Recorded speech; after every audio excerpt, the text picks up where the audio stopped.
শিক্ষক ও শিক্ষাকর্মীদের বকেয়া মর্গ ভাতার জন্য নবান্নে প্রয়োজনীয় তথ্য পাঠাচ্ছে স্কুল শিক্ষা দপ্তর। আনন্দবাজার.com-এর খবর অনুযায়ী বলা হচ্ছে যে বিকাশ ভবনের এক কর্তা জানান, গত 13ই মার্চ নবান্নের অর্থ দপ্তরের তরফে একটি নির্দেশিকা দেওয়া হয়। সেখানে বলা হয়েছিল সংশ্লিষ্ট দপ্তর স্থির করবে কোন পদ্ধতিতে বকেয়া মর্গ ভাতা দেওয়া হবে। স্কুল শিক্ষা দপ্তর সেই ফাইল তৈরি করে নবান্নের অর্থ দপ্তরে পাঠালে ভাতা প্রদানের প্রক্রিয়া শুরু হবে। কিন্তু এতদিন বিকাশ ভবন সেই প্রক্রিয়া শুরু করেছে কিনা তা স্পষ্ট না হওয়ায় ক্ষোভ বাড়ছিল শিক্ষকদের মধ্যে। শনিবার দপ্তরের এক কর্তা আনন্দবাজার.com-এর প্রতিনিধিকে জানান, নবান্নের অর্থ দপ্তরে বিস্তারিতভাবে তথ্য পাঠানোর জন্য প্রয়োজনীয় পদক্ষেপ করা হয়েছে।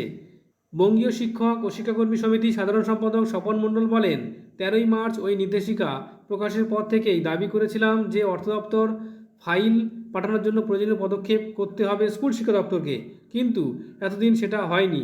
অবশেষে দপ্তর সেই কাজ শুরু করেছে জেনে ভালো লাগছে। আশা করি দ্রুত এই সমস্যা মিটে যাবে।